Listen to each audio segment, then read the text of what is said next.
What's going on, guys? Welcome back to the channel. So I have another update video on Revell's 1930 Model A coupe, not roadster, coupe version, which is the hardtop version of the roadster. So things are coming super nicely and it's looking amazing so far. Not much more to do to it. I mean, basically after this video is obviously going to final review video. So I want to show you this before I patch up the interior and stuff, and you know, you're not going to see much of it anyway, so let's go ahead and show you. So we got the chassis here and stuff. We'll go ahead and show this first, since you're probably like, what the heck are you doing to this thing? So this thing's actually looking really cool. I got this big old engine in here. It actually fits super well. But might be wondering what the heck these are. These go to the intercooler where the radiator is. So that's what these are. So don't mind these. These will be tucked over here and stuff. And then yeah, but I wanted to show this before I put the radiator or the that thing on, because you know you're not gonna see with the front of the engine much anyway after that's on there. But yeah, it's a very cool. I mean, the engine, it fits. It actually fits really good in there. I was actually really surprised how well it fit in there. So we got the distributor lines in there. We got some turbo lines and stuff going on here. I got a dipstick right there. So, and you know, and just some other stuff here and there. And yeah, it looks very, very cool. The engine is obviously gold. I went ahead and used Splash Paint's brand new color, BBS Gold. I mean, it looks really cool. It's a good accent color, and it really suits it. So the interior, it's not much. I mean, it's basic. It's it's as basic as it's gonna get for a car like this.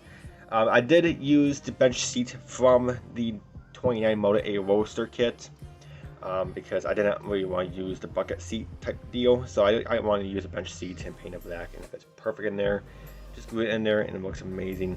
The steering wheel is aftermarket, or 3D printed I should say. So we got that going. Shifter, stock and stuff, and I did flock the floor. And the seat belts is from Gopher Racing. So, and yeah, it looks very cool. Back end, you're not gonna see that anywhere after that's patched up, but detailed it, and why not? But I didn't cut the trunk out on this one, so you're not gonna see it anyway. But not too big a deal. Bottom side, I did all body color basically. I mean, it looks very cool. I gotta touch that up. I got scratched that a little bit, but not a big deal. But that's Flaho silver, and yeah, it looks really cool. I did a dry shaft in gold, just to accent with kind of match the engine and stuff. And then the A arms is chrome and stuff. Then the diff, body color. It looks really cool. And I detail painted the air suspension or air shocks black, and then in front the air shocks inside is flat black, and then the shocks out here I did gloss black.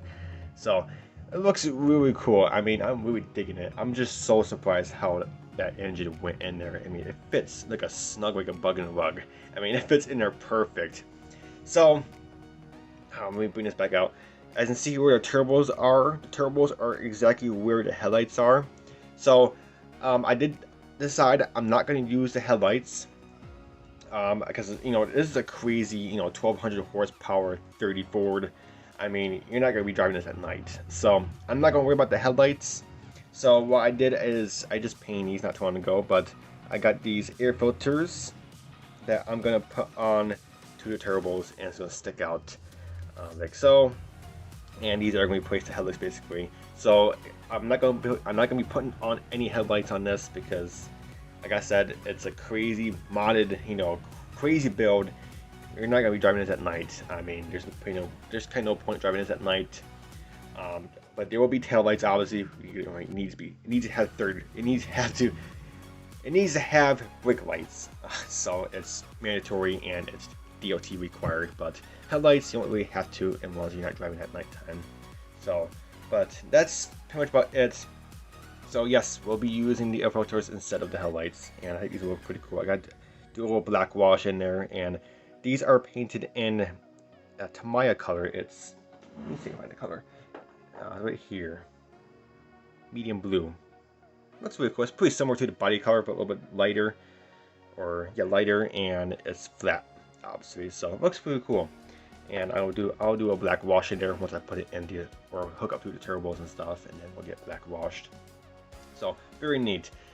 The grill here, body color, I mean, it looks really cool. I got the Ford emblem in there, and then the grill I did flat black. Just masked it off and painted it black for airbrush, and then the reader chrome looks really good, and yeah, it looks pretty cool. And then the intake will go up here, and then it will go in like that. So pretty cool. So we got that going, and that's pretty much ready to go into the car or onto the chassis and stuff. The wheels, you got the wheels all set and ready, and these things just look, they look so stunning. I got my fingerprints all over the baby moons, so I gotta wash them off obviously before I put them on, but these just look absolutely stunning. The insert is gold from Splash Paints, the outwing is chrome, and then obviously the tire is painted flat black. It kind of looks like glossy kind of, but I got my trick when I paint resin tires. I got a trick. I just use a pigment from MIG or Mega. It's black, and it gives it a nice dull tire look. So I'll be putting that on before I put it onto the car. But yeah, it looks really good. And we got the brakes on there. I am going to use the stock brakes for the front wheels too. Obviously going to use the stock brakes. So we got that going, got those glued up, and those should mount directly up to the car. The pins do go in there, so very cool, and yeah, very neat. The body is about done. I gave it a nice wax. So it looks really good. I got the glass in there. Glass went in actually pretty good. I'm going to give you one little tip on the windshield. The windshield had a little finicky with, because there is a frame, or yeah, like a windshield frame, like this. So the instructions tells you to put the glass into the frame before you put it into the body. So that's what I obviously did. I glued the glass to the frame of the window, and it tells you to put it into the body. And I didn't do too well with that. I mean, I kept failing, and I was like, what the heck is going on? So I took the glass off the frame, and I put the frame to the body, because the frame kind of has to bend it just a tad bit to get it into where it clicks in, because there's pins in there where it does slide in. And then put the frame in first to glue the frame to the body, and then put the glass in afterwards. That worked much better, more smoothly. I don't know why Revell told you to put the glass on before you put the frame in into the body, but do the opposite. Put the frame into the body first, because like I said, the frame does kind of a bend just a tad bit, and obviously the glass can't bend, and then the glass will slide right into it afterwards. So keep that in mind. So if you want to do the frame body color, just glue the frame to the body right now before paint, because you're all it has to go in there first anyways. But if you want to do it chrome or whatever, do it chrome, then make sure to put the frame in first, then the glass goes after, because that didn't really work out too well. And yeah, so but other than that, this is ready to go onto the chassis interior. The back glass is on. Looks pretty cool. And then I got the door handles. My kit's actually missing a door handle, so I got a parts bin. I got old 29 Model A roaster I didn't build. I kind of screwed up on, so I got parts left over from that kit. So I got actual door handles. So I might do to keep the door handles chrome, because the chrome will kind of give it a little accent color. So that's pretty cool. But yeah, the body's pretty good, and we got that going, and it's pretty much ready to go onto the interior and chassis. One more addition. I am gonna go ahead and put on a valve cover covers, because the turbo, or the manifolds, as you see, they're right next to the manifolds, or the manifolds, or the valve covers, whatever you want to call it. And those manifolds are gonna, they create some heat, and the valve covers, they're going to get hot. So what I did is I 3D printed some valve cover covers. So this is pretty cool. It's it gives it a much more cleaner look. So pretty neat. And I did it body color just to kind of accent the more interior, or more color in the engine bay. So very cool. And I clear coated it, and I put some pinstripes on there, and this is going to go over the valve covers. So I think it's been pretty cool, and I think it's going to be pretty neat in there. So we got that going. I gotta wait for that clear coat to dry for another 12 more hours, and then we'll put it on. So that's pretty cool. You won't see that until the final review video, which you'll see. And then, as you may remember, I showed you I was going to do a surfboard. I did paint it up, and here it is. This actually turned out amazing. I'm actually really surprised how well this surfboard turned out. Obviously did it all wood tone, and it looks pretty cool. I honestly don't know how I did it. I didn't look up any tutorial videos on how to do wood tone. I just kind of winged it a little bit and just kind of took a risk. So what I use is I use craft paints. That's what I use right here for the main base. I just brushed it on with a brush because it doesn't matter because it's wood. It's not smooth at any means. And then I went ahead and went over it with the stained it. I stained it with, let me see if I can find the color. I think this is it right here.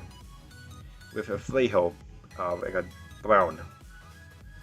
So that's what I used to get this wood tone. I mean, I just kind of winged it a little bit. I had no idea what the heck I was doing, and I actually like how it turned out. And I put on the one mist coat of clear coat, just kind of act like wood stain, so it has that little shine to it, and it actually looks really cool. So that's what I got going, and I might use it because it actually looks pretty neat. And I did paint the roof racks, so get that going. And I did roof racks tips gold, did insert it, did like a wood, like a pine type deal wood, and it looks pretty cool. So let's see how that looks, but I'm gonna put that on to the final assembly. If I like it, I'll obviously put it on. If I don't like it, then I'm gonna leave it off and I'll use that surfboard for something else. But other than that, guys, that's it for now. Definitely next time you're gonna see this build, it's definitely gonna be a final, so stay tuned. You don't want to miss it. It's absolutely a crazy build. You know, just came to mind. I was like, you know what? I'm gonna do a twin turbo 30 Ford. You know, why not? 1200 horsepower. You know, you're not risking your life or anything. But other than that, guys, that's it for now. Until my next video, I'll catch you guys next time. Take it easy.